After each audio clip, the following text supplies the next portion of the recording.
소렌토 하이브리드 차량이죠. 이 차가 주는 느낌이 좀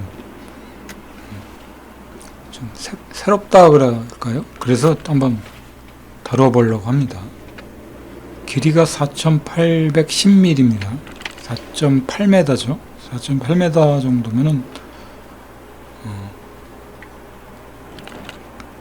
일반 화물 트럭 정도, 1톤 화물 트럭 사이즈 정도로 보시면 될 것 같습니다. 그러니까 결코 작은 차가 아닙니다. 요즘은 이제 취향들이 이제 3, 40대 정도 되시는 분들이 이제 서구화가 됐죠. 많이 키들도 예전 7, 80년대보다는 키들이 크기 때문에 차에 대한 체형에 대한 차에 대한 그 기준 사이즈도 이 정도를 중형 정도 SUV로 보는 거죠.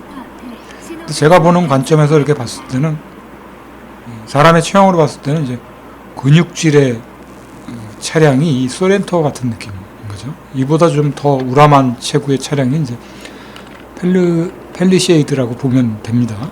근데 이 소렌토도 없지 않아 이제 이 근육질의 느낌을 주는 그런 차량 같은 느낌이 듭니다. 차가 이쁘다기보다는 좀 이렇게 좀 우람한 듯한 느낌으로 이제 빠질 수 있는 차량이죠. 그래서 각별히 이제 지나가는 차들을 보게 되더라도 이 차를 유심히 살펴보게 됩니다. 차가 결코 작지 않습니다. 거의 7인승에 가까운 이제 승합차죠. 승합차이면서 패밀리카로는 이제 국내에서 SUV 차량 중에 아마 제일 많이 팔리지 않았나 그런 생각을 해보게 됩니다. 그래서 이 차가 주는 느낌은 굉장히 타당 보편성을 가진 그런 차량이라고 보여집니다. 제일 많이 팔렸다라는 거는 표준을 얘기하는 건데 이 차량의 이제 부품이라든가 이런 거 수급 같은 건 어느 정도일지는 이제 저도 정확하게 모르겠습니다. 그리고 이제 구동 방식을 보면 이제 전륜 구동하고 이제 사륜 구동 형태로 되어 있죠. 굳이 이 차를 사륜 구동까지 필요로 하지는 않을 것 같습니다. 근데 사륜 구동이 굳이 필요하다면 이제 옵션을 넣어도 되겠죠. 이게 이제 또 하이브리드입니다. 하이브리드인데 배기량도 그렇고 거의 200마력이죠. 그 하이브리드까지 다 포함해서 이제 200마력 정도의 출력입니다. 예를 들어서 이제 한 200마력 정도다 그러면 200마력을 다 보기는 좀 힘들고 한 190마력에서 한 180마력 정도의 힘을 갖고 있지 않나. 이건 특별한 것 같습니다. 그래서 이 차를 주는 느낌이 계속 앞서도 얘기했지만 우람한 느낌이지 그런 차죠. 근데 실질적으로 이제 배기량은 이제 1600cc인가요? 1600cc입니다. 그 하이브리드이면서 이제 최근에 나온 차는 이제 터보 엔진을 얹은 걸로 보여집니다. 하이브리드 차량이긴 하지만 실질적으로 이 차가 이제 한 15km 정도, 평균 15km 정도 연비를 내고 있습니다. 워낙 자체가 앞서도 얘기했지만 근육질의 우람한 차종에 이제 하이브리드 형태를 띠고 있기 때문에 이 차에 대해서 아주 탁월한 연비를 기대하기는 좀 힘들 겁니다. 하지만 준수하죠. 굉장히 준수한 느낌의 이제 하이브리드 형태의 차로 보시면 되고, 아마 고속도로에서 타보지 않았기 때문에 제가 함부로 얘기할 수 있는 입장은 아니고, 고속도로에도 이제 좀 표준적인 운전을 해준다 그러면 연비가 한 17km에서 아주 좋은 그 운전 습관으로 이제 운전해 주시면 연비가 한 18km 정도 나오지 않을까 이런 추측을 해보게 됩니다. 왜냐하면은 하이브리드 이제 모터를 달아놨다 하더라도 이게 엄밀히 얘기하면 전기차가 아닙니다. 아니기 때문에 차체의 무게와 이제 그 중량이라는 거가 차에 미치는 영향이 굉장히 큽니다. 근데 거기다가 이제 하이브리드를 이제 병행을 해서 이제 달려주는 것만으로도 연비가 많이 한 40-50% 정도 개선이 된다고 보여지는 거죠. 그래서 이 차에 대해서 이제 연비적인 측면이 아주 굉장히 탁월할 거다라는 측면보다는 연비는 좋은 편에 들어가는데 이 육중한 차를 이제 일반 가솔린 차로 끌고 다녔을 때 기름값이 터무니없이 많이 들죠. 그런 부담감을 조금이나마 이제 해소한 게 이제 이런 하이브리드라고 봅니다. 연비 자체만을 두고 차를 살려고 한다 그러면 자체가 일단은 경량화가 돼야 됩니다. 그 뭐 특별한 기술이 나오지 않는 이상은 차체가 가벼워야 일단 연비적인 측면을 먹고 들어갈 수가 있는데, 차의 모든 거는 다 갖추려고 하면서 연비적인 측면을 욕심내기는 사실 힘든 거죠. 근데 이게 애매한 포지션을 갖고 있는 차입니다. 왜냐면은 패밀리카로서의 모든 장점을 다 갖고 있고 연비도 100% 다 좋아야 된다는 측면까지 가져온다라면 이 차는 아마 아주 탁월한 차가 됐을 수도 있습니다. 근데 하이브리드이기는 하지만 거기에 대한 기대치는 그렇게 클 거라고 보이지는 않습니다. 차체가 워낙 크기 때문에 연비가 그렇게 썩 좋을 거라고 보여지지는 않는 거죠. 차체가 우라만 최고의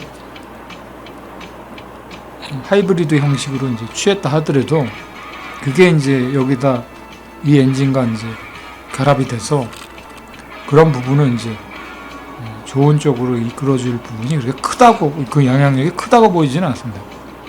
그래서 이게 자체 엔진의 출력만 하더라도 한 180마력 정도 되지 않습니까? 그것만으로도 자체가 굉장히 이제 힘도 있는 거죠. 이게 좀 약간 상대적일 수도 있습니다. 자체 무게가 있기 때문에. 근데 그 정도면 힘이 딸리거나 그러지는 않을 걸로 보이죠. 180마력이 그게 결코 작지 않은 힘이긴 합니다. 그래서 이제 패밀리카로서 연비적인 측면도 조금 보편적으로 들어오고, 그리고 이제 가족들을 좀 태우고 좀 편안하게 이제 타볼 수 있는 차가 이 소렌토 정도급의 차가 아닌가 그렇게 보이십니다. 그래서 저도 이제 가족이 많으면 패밀리카 형태를 고려를 해볼 수도 있었겠죠. 근데 저는 이제 가족이 딱 둘이니까 XM3로 이제 그 눈높이를 딱 맞춘 겁니다. 차는 어떤 차가 좋다 나쁘다라 기준을 딱 두기가 힘든 게 차마다의 특성이 있기 때문에 패밀리카는 패밀리카로서의 특징이 있습니다. 그래서 사람을 많이 태우는 장점이 있고 그런 부분들을 살리려면 몇 가지는 또 버려야 됩니다. 그것도 이제 차에 옵션을 또 좋아하는 경우들은 이제 옵션이 잔뜩 들어가 있는 것도 좋아할 수도 있죠. 근데 요즘은 그 옵션에 대한 부분은 상향 평준화가 됐기 때문에 웬만한 차량들은 다 옵션이 다 있을 거라고 봅니다. 그 다음에 이제 사람들은 이제 사람들이 보는 경향이 이제 그 차를 끌고 가서 차박을 할 수 있느냐, 차에 이제 우리 가족을 몇 명 정도를 태우고 갈 수 있느냐, 그런 점들을 많이 이제 주목해서 보게 되는 부분이 아닐까. 차를 이제 하나의 도구이기도 하지만 그런 부분까지도 다 고려해서 이제 요즘 구입을 하는 것 같습니다. 그래서 좀 미래를 바라봐서 이제 차를 구입할 때는 패밀리카를 결혼 안 한 분들 경우는 20대들 경우 좀 미룰 수도 있지만 패밀리카를 사도 크게 나쁘지 않은 게 결혼을 앞뒀거나 신혼인 경우들은 그런 형태로 사서 중간에 애가 생길 수도 있기 때문에 애를 태우고 다니면 차가 작은 것보다는 좀 널찍한 게 좋긴 하죠. 거기에 이제 여러 가지 그 외 부수적인 물건들을 싣고 다닐 수가 있으니까. 그래서 이 패밀리카가 그런 면에서는 장점이 있는 거죠. 단지 연비 하나만을 두고서 연비 좋은 차로만 탈래 그러면은 또 그게 좀 기준이 애매해지는 거예요. 차체가 일단 가벼워야 연비가 좋아집니다.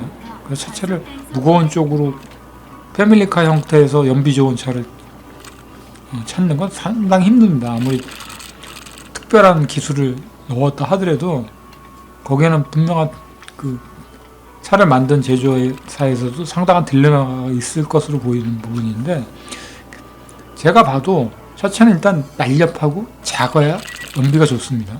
예전에 티코가 그랬습니다. 티코가 엄청나게 가벼운 차죠. 배기량 한 800cc, 790 몇 cc인가 그랬을 겁니다. 그 시내에서도 이제 잘만 운전하면 한 15km 정도까지 나왔을 정도. 고속도로에서는 20km가 훌쩍 나왔습니다. 기름 탱크는 20L입니다. 그러니 뭐 웬만한 교통비 부담도 더 적게 드는 차였던 거죠. 연비적인 측면으로 봤을 땐 제일 종이짝처럼 가벼운 차가 연비가 제일 좋을 수밖에 없습니다. 근데 그 안전적인 측면에서 이제 무시가 된 부분이 있다 보니까 사람들이 또 그 부분을 또 무시를 할 수가 없으니까 차체가 좀 커지는 경향으로 이제 흘러오는 게 아닌가 그런 생각을 해보게 됩니다.